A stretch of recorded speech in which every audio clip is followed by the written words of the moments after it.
Good morning, everyone. Welcome to Blacklogic. I know you guys seen that I've been intermittently releasing videos. It will be more consistent starting Monday. I've been doing quite a bit of traveling, but today I will definitely give you guys a lot of update when it comes to your news. So after months of negotiations, the U.S. and Ukraine has signed a very significant agreement granting the U.S. access to Ukraine's critical minerals, while it's still Ukraine's, because don't forget, Russia is still invading Ukraine. Now, a lot of these minerals, a lot of the earth, these are very critical earth minerals, are lithium as well as titanium. And the deal established a joint reconstruction investment fund managed equally by both countries that's aimed at supporting Ukraine's defense and post-war reconstruction. So it's more so like a trade deal. I mean, it is a trade deal nonetheless, but you give us these earth minerals, we'll give you these technologies, military equipment, and or any other resources that they need to defend themselves against the Russian invaders. Now, Ukraine retains control over its resources and doesn't just solely give it over to the United States of America. And the agreement is seen as a very strategic move to reduce independence and to reduce the dependence on China for rare earth minerals. Let's kind of get us out the deal of depending on China, as we are again at a very, as they're labeling this as a new Cold War, because the first Cold War was against Russia with the whole missile defense, the space race, the spy race, all these other things that was occurring during that time. And now we're in a new Cold War when it comes to trade and when it comes to China altogether.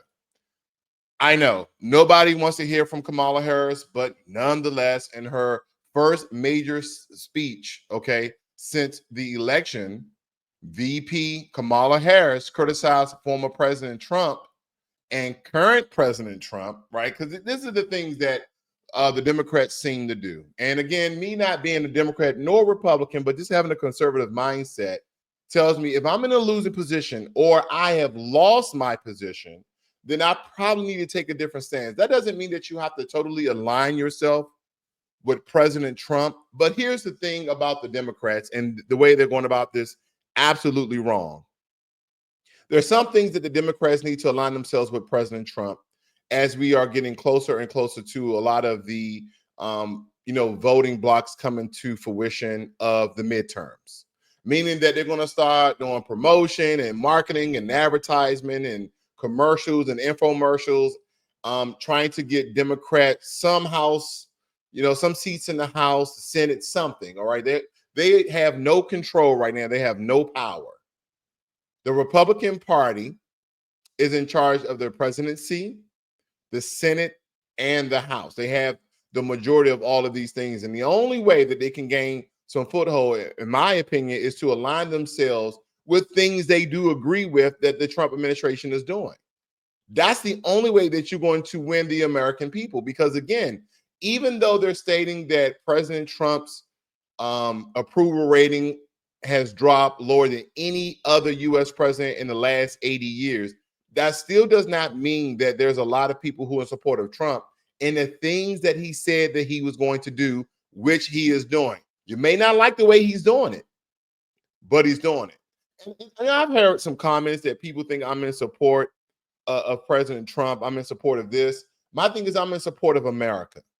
If the things he's doing is going to benefit America and I can see how it can, or I can try to at least understand the strategy, or I might even note that I don't understand the strategy, that doesn't mean that it won't work. Just because you simply don't understand something does not mean it will not work. It's kind of like if you was trying to help someone building a computer and you never built a computer and you were just trying to figure out, well, what do the microchips do and what's in microchips and how do they crunch software? Do they use compression software? You just don't know how to build a computer, right? Let alone the microchips and the software that's soldered on the motherboard, et cetera, et cetera. So again, when I look at this, they keep trying to go against President Trump instead of saying, you know what, we don't like everything he's doing, but here's some of the things that we do support. If hindsight was 2020, that we would have done differently.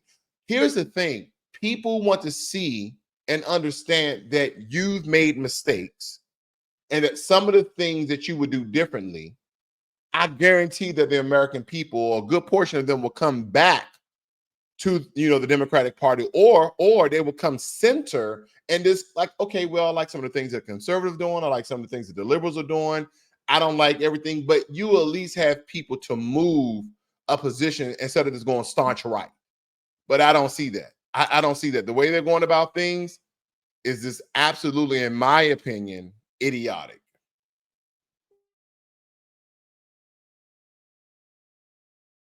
Okay, now I just want to speak very quickly off the cuff here, okay, non-scripted, because the way Kamala Harris speaks is just so, in my opinion, unintelligently. And I'm saying that I'm more intelligent than Kamala Harris. She passed the bar exam. She got a law degree. She's been, attorney general. She's, been the VP of the United States of America. So I would like to believe that the woman is intelligent, but it's just the way she sounds when she says things. All the things she's stating is things that you already know, and that's to get people on side and on board with her, just so you can have a yes crowd. Like you said, a bunch of things that people who are on your side already knows, already agrees with. So again, you're just trying to solidify your base when you say certain rhetoric. And then you start to say things that the American people are against President Trump and the Trump administration, and you don't even mention them by name, right? Whoever's in the White House, so to speak, which is a sign of disrespect. Just like people calling you VP Harris or former VP Harris is a sign of respect because you held that position. So instead of that, and I'm looking at this very, very neutrally unbiased, right? I don't have a dog in the fight, so to speak. I do want America to win. But when we look at these two vast political parties, what the previous political party has done, the Democrats, and what the current administration, which are Republicans, are aiming to reverse a lot of the things that the Democrats have done, which Democrats, independents, and Republicans have said was not good for America. And they voted as such. See, she hasn't come up and said, you know what, I concede defeat. J.D. Vance, Vice President J.D. Vance and President Trump has won the presidency. And we, the people, as she stated, voted them in. The majority of us voted them in. Now, I didn't vote for them. I voted for myself. You can say all those things, but where is the humility? Where is the humbleness? You can say the exact same thing you said, but there's a way about saying it. You can come in and concede defeat and say that the American people spoke, but there are some things that I think that the American people did not foresee of how President Trump was going to go about the trade war and how things are going to become more expensive. Speak about the topics that he's actually doing instead of talking about fear. No one is scared. The only people that I believe who are scared are people who are illegally in the country. The only people I believe who are scared are people in government who are doing the wrong thing, who is contributing to the fraud, waste, abuse, and scams that the American government has been doing for quite some time. And we're going to get on Elon Musk leaving DOGE, which a lot of people are happy, and a lot of people are like, no, we really need someone in there who's going to be investigative against the government. And again, some people, like the richest man in the world, is probably the best because he really has nothing to lose except government contracts, which really adds a very a large portion of his wealth from. But again, we're gonna get on Elon Musk a little bit later here. But when I look at this is side talk. This is very circular. This is word salad. She just saying a bunch of things. I'm gonna let her finish though. Jeez, freedom of speech and deporting legal residents and or American citizens. That's the only thing I take for that. But again, is this how the way you come about doing things? And I know that was a very small clip. If you guys want to go and look at the full clip, then by all means do so. But believe me, you're not going to get any value other than what, in my opinion, that I've already spoken. Okay. So Israel has declared a national emergency as wildfires near Jerusalem have forced evacuations and threatened communities. The fires, fueled by hot, dry weather and strong winds, have burned approximately 5,000 acres of forest. Now, authorities have arrested several individuals suspected of arson, and international aid has been requested to help combat the blazes. And this kind of brought me to this particular scripture here. I don't know if you guys are familiar with this scripture. Hopefully you can see it on your screens there. Give me 1 second. Let me make sure you guys can see this all together. But it states here, and this is coming from, this is BibleGateway.com, and this is the New Living Translation. As you know, there's many translations you guys can go through because, again, the Bible has been converted and translated in many different versions. You know, the New International Version, the King James Version, the New King James Version, the Amplified, etc. You guys know the different versions, but this is the New Living Translation version. It states here, this is 2 Peter chapter 3, verse 10 and 11. But the day of the Lord will come like a thief, and then the heavens will vanish.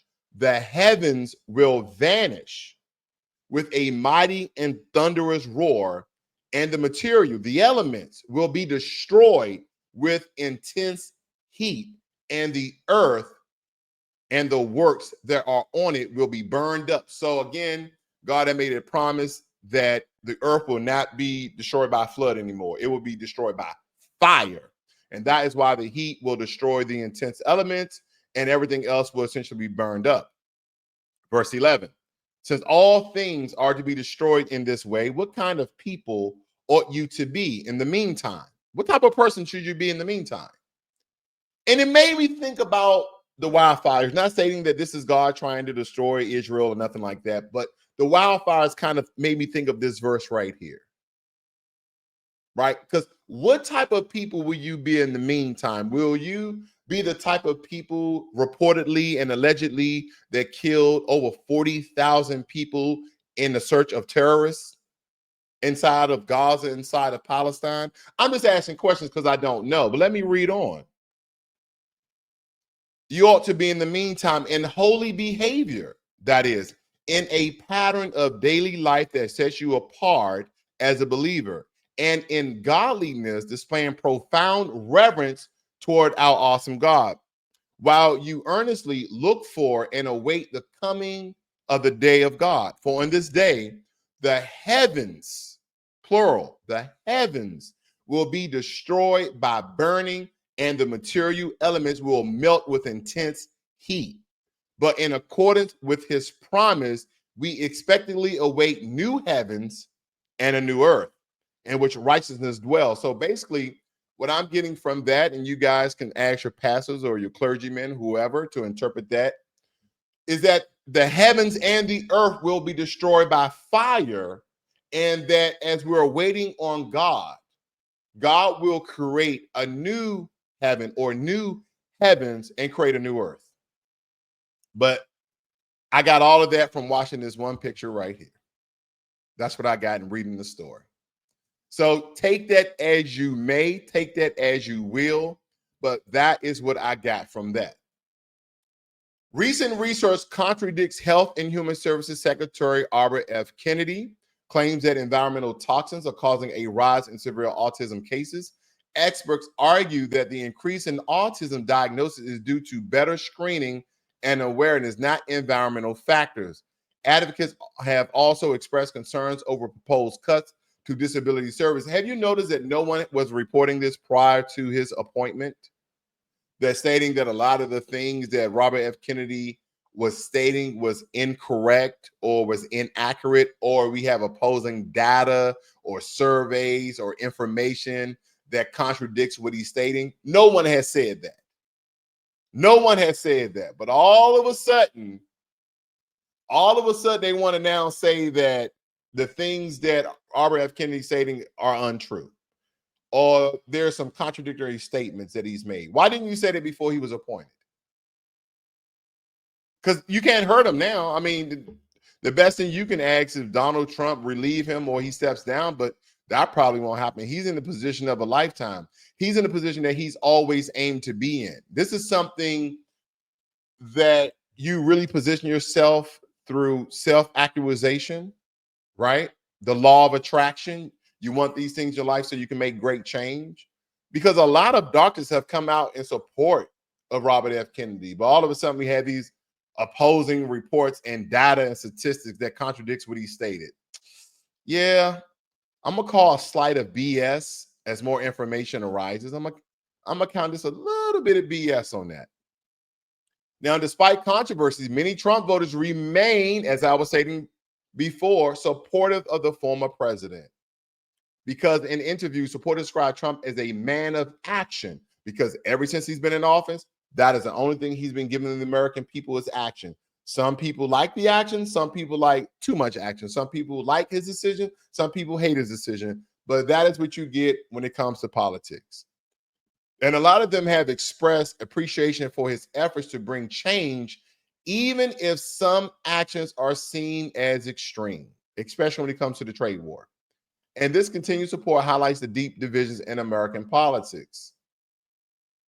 But these are the voices of the people, even through some of the tough decisions that President Trump has made.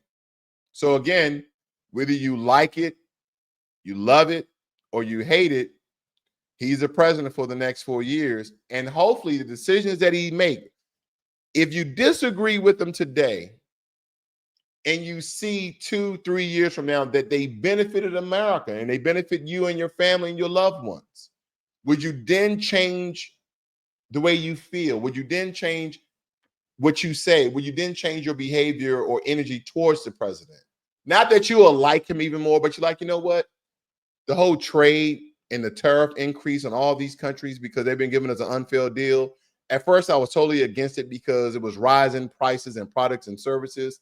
But now that we are at the end of it, I now agree because I have the information and the results that has helped America. I wonder, are people, that human enough not to admit that they were wrong, but that their early thoughts and some of the things that they've said about the president will change. And this has nothing to do with you liking him as a man or a president or a billionaire or a businessman or whatever. Basically, the decisions and some of the actions that he took that, initially I wasn't for, but now I can see the benefit and how it's benefiting America. I just wonder. Those are the things I wonder. Now, a lot of analysts warn that the U.S. may be losing ground in a new Cold War with China. This is what they're labeling it. While the U.S. initiated tough policies against China in 2017, China's long-term strategic planning and investment in technology and infrastructure may be giving it an advantage. Experts suggest that the U.S. needs to adapt its strategy to remain competitive. And I believe so.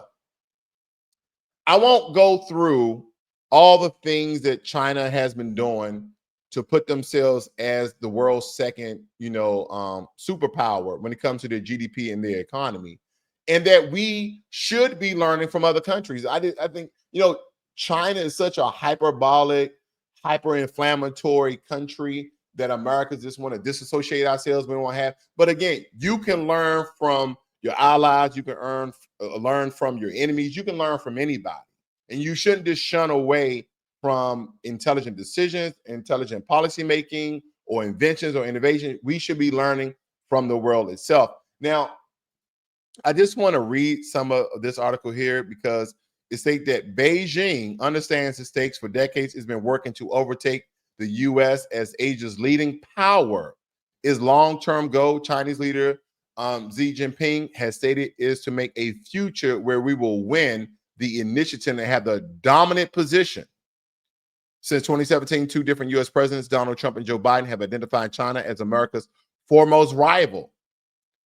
America's military, economy, and government are being transformed by competition with Beijing. In a polarized country, anti-China policies are among the few measures that can still win abroad and bipartisan support. And see, this is the one thing that I understand why Elon Musk is stepping down from DOGE. Because I know you guys been seeing some clips that iShowSpeed have been going over to China, and he's been visiting all of these different EV makers. Now, the reason why China is really leading the world in electric vehicle technologies, and some people may disagree because you may be strong supporters of Elon Musk and Tesla, But when you look at the technology, you look at the software, let's say of a BYD, build your dream, BYD.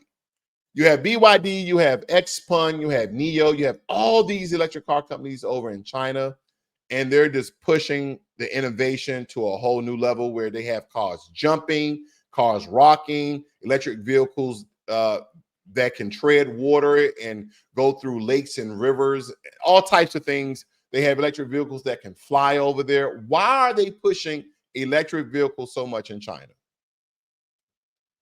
Because China has a large environmental problem where people can't even breathe, where people have all sorts of cardiovascular issues because of the smog. And one of their initiatives is to remove gasoline vehicles from the road and replace them with EVs.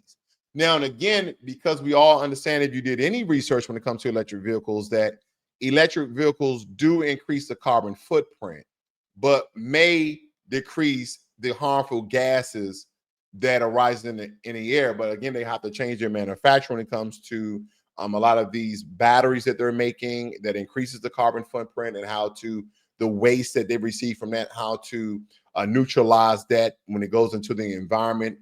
Whether they burn it or bury it or send it out to space. Okay. They're looking to all these technologies where they're trying to make China a little more green. Okay. But again, their innovations are being propelled and promoted more so than America, because we don't have a smog problem. Okay. There may be little pockets during certain times in America where smog is more heavy than any other time. But from a country standpoint, we don't have a national smog emergency like China has. You will go to Beijing and get off the plane and be like, you would need a mask because of all the smog. Sometimes smog, of course, is more heavier during certain times than others.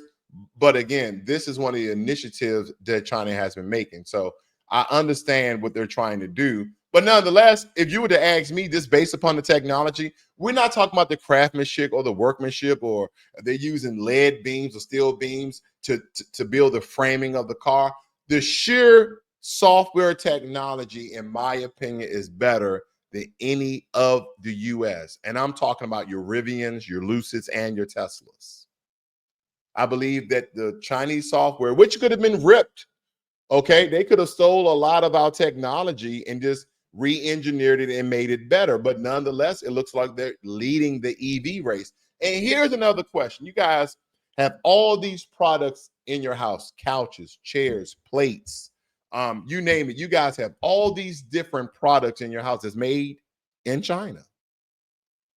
But why isn't America allowing Chinese EVs in America? Like your BYDs, like your LI Auto, NIO, etc. Why they're not allowing these electric vehicles in America? Then some people are like, well, their standards of car making is different. Well, they can just take on the American standard, just like they've done many other products, and create it to the safety regulations of America. Because some of their regulations are to American standards. Just do your little research there, because I have. Why aren't they? Here's my fear. Because if China takes over America's EV department, EV industry, then China will sooner than later, in the next 5 years. Let's take, for instance, we lift the ban and we start to import Chinese EVs into America. A lot of these EVs in China are costing $45,000 or less, while in America, you'll be hard pressed trying to buy an EV less than $45,000, especially with all the bells and whistles. I'm talking about a lot of Chinese EV vehicles. They're selling their vehicles $45,000 with all the bells and whistles, with range over 400 miles. And there's new technology, okay, on the broad spectrum of electric vehicles, that they're pushing electric vehicle charging to 1 megawatt, that they will charge your vehicle in 5 minutes or less. Now, this is not true to charge, meaning that they stay under certain environmental conditions that you may not always get 100%, 1 megawatt under 5 minutes, but under ideal conditions. Because even if you get close to that, it takes majority of EV vehicles an hour plus to charge to 80%. Now, China has innovated a lot of charging technologies when it comes to battery replacement. You drive inside of a stall, they raise up your vehicle, they take out your battery, that battery goes somewhere, another new battery that's fully charged comes in, connects to the bottom, lowers your vehicle down, you drive out. That's a 5-minute process, let alone charging. And when it comes to companies like BYD, they have charging ports now on both sides of the vehicle, so you can charge even more quickly by separating the battery cord. I'm not going to get into it, but you know where I'm getting at. The Chinese EV market will taint the American EV market. Because when it comes to gasoline vehicles, we only have 2 American car companies, guys. We only have 2 American gas car companies, and that is Ford and GM. So again, as we look at these things, we can learn from friends or foes. That is my take on that. Okay. Now, the U.S. economy, as they're stating here, shrank by 0.3% in the first quarter of 2025, marking the first contraction in 3 years. And this downturn is largely attributed to a surge in imports as businesses rush to stockpile goods ahead of President Trump's new tariffs. That is now leading to a record trade deficit, and consumer spending also slowed. A lot of people are not buying a lot of things that they used to. And government spending declined, raising concerns about a potential recession. We keep throwing around this word recession like it's, I don't know, like your bank account has insufficient funds. And the way I kind of look at this, as we dive into this too a little bit more, and I just want to show you, because again, this is all going about the way we look at trade and other things of that matter. The DOGE or recession is like radioactive, but in the real world, economists use a set of concrete rules and signals. Like we have these government entities that tell us what a recession is and what it is not. And that government entity is called the National Bureau of Economic Research. And they necessarily don't use some sort of formula.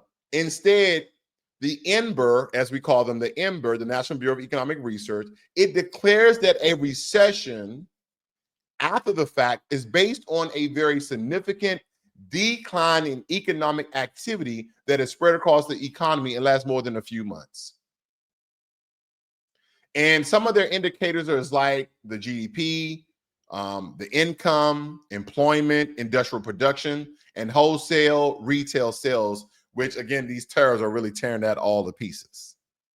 Because for decades, the common rule of thumb has been that if the GDP shrinks for 2 quarters straight, you're in a recession. But politicians, especially during election season, often downplay. Now, this is only kind of during election season. They often downplay or deny this rule if the labor market appears stable or inflation is improving. So as we look at some of the criteria, GDP growth, 2 consecutive quarters of negative GDP, unemployment rate suddenly rise by 0.5 to 1%, inflation, which we've been in for quite some time, that it's sticky or it's, failing fast. Consumer spending dropped significantly, which we've already stated. Retail sales are down. Corporate profits are shrinking. We have all of these indicators that state that we are entering a recession. And I stated before, a long time before, we are in a recession. Now, not everybody feels every recession, but that doesn't mean that we're not in one. It's kind of like you think about Louisiana, you think about the tragedy of Katrina and the many people that lost their lives in Katrina. People who was in New York, Wyoming, Massachusetts, Florida, Texas, North Dakota, South Dakota, they didn't feel the tragedy of Katrina. You see what I'm saying? So again, inflation, recession can be very subjective depending on what part of the country that you live in, depending on what industry you work in. But we are in a recession. And I'm not trying to say that as a fear tactic or make it seem more loom than it already is, but we are. We already have the indicators to state that we are as a nation. And not everybody's going to feel it the same way. That is just the nature of the beast. Now, what Elon Musk, during an interview, he has acknowledged that the Department of Government Efficiency has made progress, but not as much as he hoped for, especially during his very, very, very, very short tenure as head of DOGE. Now, DOGE has cut 160 billion in federal spending that really falls short of that $2 trillion goal that Elon Musk and President Trump set upon as they was establishing DOGE. $2 trillion is a lot of money, ladies and gentlemen. And trying to cut it from the federal government, we have a large government. And this is why they were trying to shrink the government by firing thousands of Americans and close down, a lot of departments. We have hundreds of federal departments, and they were trying to cut it down to 99. I think we have over 250 government departments, and they were trying to cut it down to 99. But Elon Musk has stepped down from DOGE, and he plans to focus more on his companies, including Tesla, because again, they've been destroying Teslas. They've been really attacking Elon Musk and his businesses. And don't forget, Elon Musk is just not the richest man in the world, but what also makes up him being the richest man in the world is his board of directors and the stakeholders and his investors. Say, hey, you need to come back and push innovation in Tesla and the Boring Company and SpaceX, et cetera, and stop trying to play, stop trying to wear all of these governmental hats. We need you to increase profits and not decrease the budget of America. Okay, you can't do both. This was very unsustainable in the first place. That's why I believe that Vivek Ramaswamy should have been the head of DOGE, because he didn't have any other position. He didn't have anything else going on. Yeah, Vivek Ramaswamy is a billionaire too, and he has his companies as well. But he wasn't pushing innovation like Elon Musk was. And some people say Elon Musk was really even pushing innovation. But again, that's a whole nother broadcast for a whole nother story, because again, I'm not anti-Eli. I'm not anti-Tesla or anything like that. I just won't buy a Tesla because I just think they can look a lot better for what you pay for them. But that's my personal take on it. But if you guys are not familiar with this particular, I will let you guys be abreast of it. And here's what Elon Musk had to say. I would definitely keep you guys abreast of that story. Very this intriguing story altogether, because again, we have a lot of people from different countries that come to America for the different opportunities of making, $100,000, $200,000, $300,000. But again, they have different cultures. They have different ways to go about things. And in some cultures, they don't respect women as though Americans do. And again, some people may say the matriarchy, patriarchy, all those things. But again, everyone should be respected in their jobs and should not be harmed and yelled at and called, names like that, regardless. So again, I would like to see how this plays out. And I hope that when she sues this hospital, because what she did was in the confines, regulations, and policy of posting this, that she didn't violate any rules. So I hope she wins in that. And I hope this doctor loses his license. But that's my take on that. Please leave your comments. Okay, please leave your comments in the video itself. You guys are not new. If you guys are new to Blacklogic, please subscribe to the channel, hit the notification bell so you're notified every time I release a video.